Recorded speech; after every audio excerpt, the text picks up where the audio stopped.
নিজের আয় নেই, খাবেন কেন? তাই আমি ভাবলাম এত অপমান কষ্ট সহ্য করার চেয়ে কোথাও গিয়ে কাজ করে একা থাকা অনেক ভালো। তাই আমি বাড়ি থেকে বেরিয়ে এলাম। আচ্ছা, আপনার কি কোনো মেয়ে নেই? আছে মা, একটা মেয়ে আছে, কিন্তু ওর বাবা চলে যাওয়ার পর থেকে দুজনকে সামলানো আমার পক্ষে অসম্ভব হয়ে উঠেছিল। অভাবের তাড়নায় বাধ্য হয়ে আমি মেয়েটাকে অনাথ আশ্রমে দিয়ে এসেছিলাম। তাই আজ আমি নিজের কৃতকর্মের জন্য খুব অনুতাপ করি। যদি ওকে আজ আমি নিজের কাছে রাখতাম তাহলে আজ এই পরিণতি হতো না। অনেক বড় ভুল করেছি মা, অনেক বড় ভুল। আপনার কি এখনো নিজের মেয়ের কথা মনে পড়ে? রোজ মনে পড়ে। কয়েকবার অনাথ আশ্রমে গিয়েওছি, কিন্তু ওর সামনে দাঁড়ানোর আমার সাহস হয়নি। আমার অপরাধ বোধ আমাকে কুড়ে কুড়ে খাচ্ছে। তুমি হয়তো এখনো আমাকে চিনতে পারোনি মা, কিন্তু আমি তোমায় চিনতে পেরেছি।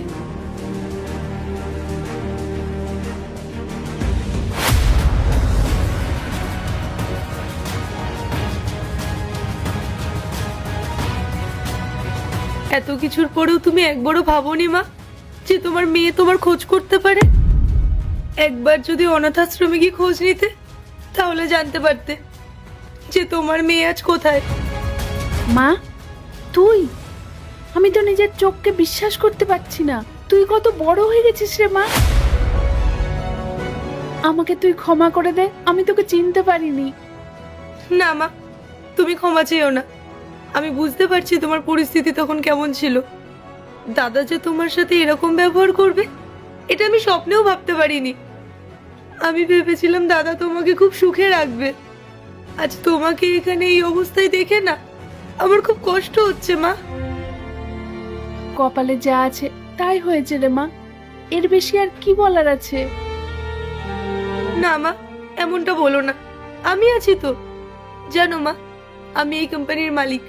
পড়াশোনা করে কঠোর পরিশ্রম করে আজ আমি এই জায়গায় এত কিছু অর্জন করতে পেরেছি। জানো মা, আমি ভেবেছিলাম কোনো একদিন তোমার কাছে গিয়ে না গর্ব করে তোমায় বলবো যে শুধু তোমার ছেলে না, তোমার এই মেয়েও পেরেছে নিজের জীবনে প্রতিষ্ঠিত হতে।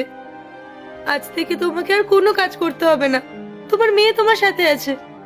আর দাদা তোমার সাথে যা যা করেছে তার শাস্তি তো ওকে পেতেই হবে। চলো মা, অনেক তো কষ্ট পেয়েছো, এবার তোমার মেয়ের সাথে তোমার মেয়ের বাড়ি চলো।